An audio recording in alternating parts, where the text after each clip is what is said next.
Assalamualaikum, selamat siang sahabat Jawa Timur. Jumpa kembali bersama saya Tika Amsar dari Suara Sidoarjo sebagai radio host di program Jatim News Today.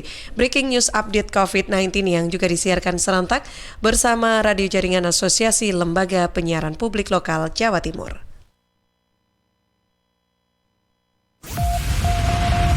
Rangkuman kabar update penanganan COVID-19 untuk regional Jawa Timur segera sahabat simak dalam update COVID-19.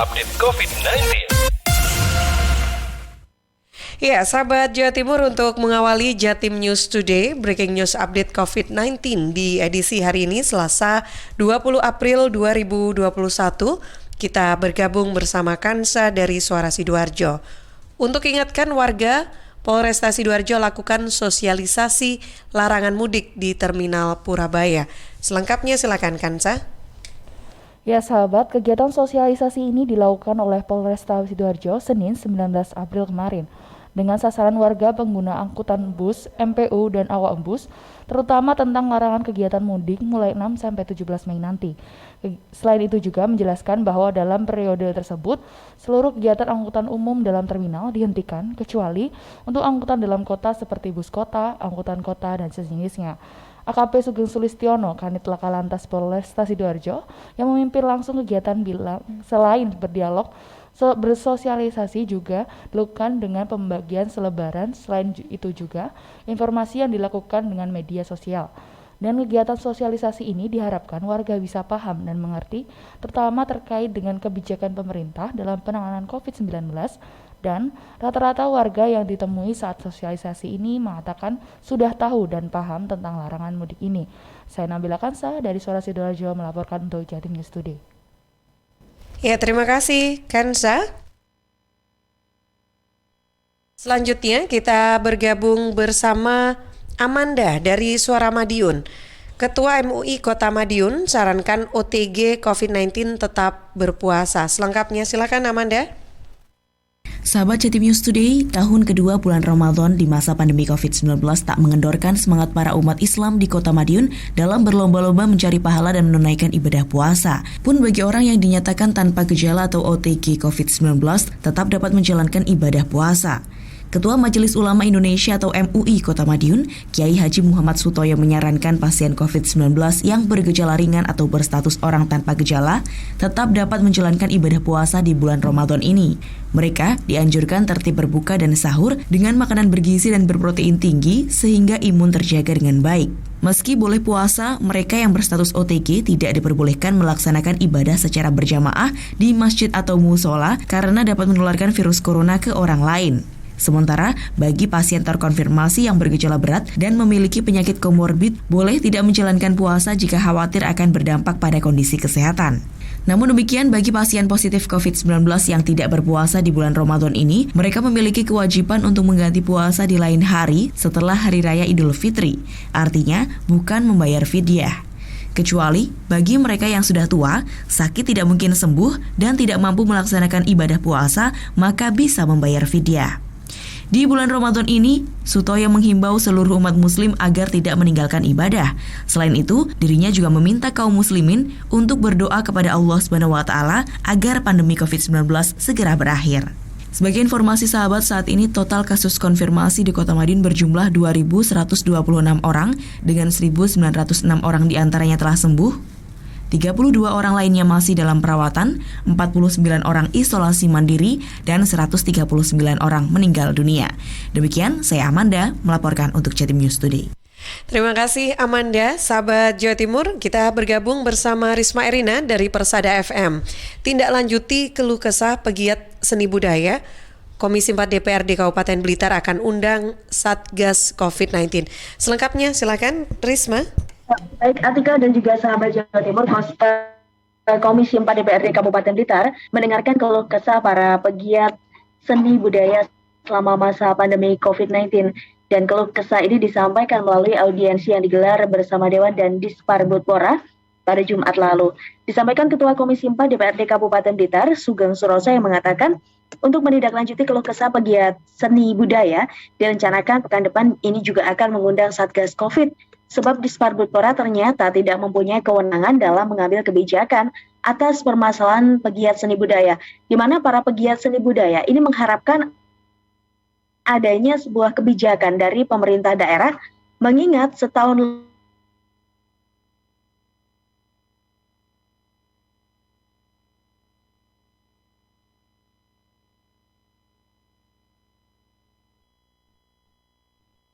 Ya, Risma? bagi pegiat seni budaya, karena selama ini dipastikan kondisi ekonomi mereka juga terganggu. Demikian Atika dan juga sahabat Jawa Timur, saya. Ya, baik. Terima kasih Risma Erina dari Persada FM. Sahabat Jawa Timur, kita juga akan bergabung selanjutnya bersama Holik Maulidi dari Realita FM. Puskesmas Propo Pamekasan pastikan wilayahnya bebas dari penyebaran COVID-19. Selengkapnya silakan Holik. Baik kerabat, Puskesmas Propo, Kecamatan Propo, Kabupaten Pamekasan, Madura, pastikan wilayahnya bebas dari penularan COVID-19. Sehingga Kecamatan Propo dapat berstatus zona hijau dan terdapat 5 kecamatan yang tidak terdampak penyebaran virus corona di Pamekasan. Bambang Budiono, Kepala Puskesmas Propo mengatakan untuk wilayah Puskesmas Propo sejak bulan Maret sudah tidak ada tambahan lagi kasus warga Propo terinfeksi COVID-19. Bambang menyampaikan bahwa hal tersebut hasil kerja keras dari petugas kesehatan serta puskesmas yang bersangkutan yang selalu intens melakukan pemeriksaan terhadap masyarakat sekitar, khususnya bagi warga yang terpapar COVID-19. Ia berharap mudah-mudahan penularan COVID-19 di Kabupaten Pamekasan tidak ada tambahan lagi, sehingga keseluruhan di wilayah Kabupaten Pamekasan berstatus zona hijau dan dapat segera bebas dari penyebaran COVID-19. Sebagai informasi, berdasarkan peta sebaran Kabupaten Pamekasan per 19 April 2021, jumlah suspek COVID-19 sebanyak 1.227 orang, dan di antaranya sedang dalam pengawasan tersisa 6 orang, selesai pengawasan 1.124 orang, dan meninggal dunia sebanyak 97 orang. Sedangkan dari sebanyak 1.154 orang positif COVID-19, tersisa 2 orang saja sedang diisolasi. Pasien sembuh sebanyak 1.065 orang dan 87 orang lainnya meninggal dunia. Demikian laporan dari Holik Maulidi, Realita FM mengabarkan untuk Jatim News Today. Baik, terima kasih Holik, sahabat Jawa Timur. Kita bergabung juga untuk selanjutnya bersama Salsabila dari Suara Gresik. SD dan SMP di Kabupaten Gresik menjalani PTM. Selengkapnya silakan Salsabila. 80% SD dan SMP di Kabupaten Gresik menjalani pembelajaran tatap muka. Sebanyak 80% SD dan SMP jalani PTM di Gresik pada Senin 19 April 2021. Fandi Ahmad Yani, Bupati Gresik, mengawasi 3 sekolah dalam melakukan PTM di hari pertama. SMPN 4 Gresik hanya diikuti oleh 3 siswa. SMPN 2 Gresik diikuti oleh 250 dari 254 siswa kelas 9. Dan terakhir, SMP Yimi diikuti oleh 82 dari 84 siswa. Sesuai instruksi Presiden Joko Widodo, kepala daerah diberi kebebasan dalam pengambilan langkah PTM kapan dimulai. Gus Yani bilang, PTM kita siap dilakukan tanggal 19 April karena Gresik sudah masuk zona kuning. Harapannya, PTM tidak menimbulkan klaster baru dalam penyebaran COVID-19. Saya Salsabila Triadrikni melaporkan dari Suara Gresik untuk Jatim News Today. Terima kasih Salsabila, sahabat Jawa Timur. Selanjutnya ada Afik Rahardian dari Mahardika FM. Ratusan lansia di Kecamatan Sukorejo, Kota Blitar terima vaksinasi COVID-19. Silakan Afik. Pelaksanaan vaksinasi tahap 2 masih berlangsung di Kota Blitar. Kali ini ratusan lansia di Kecamatan Sukorejo menjadi sasaran penyuntikan vaksin COVID-19.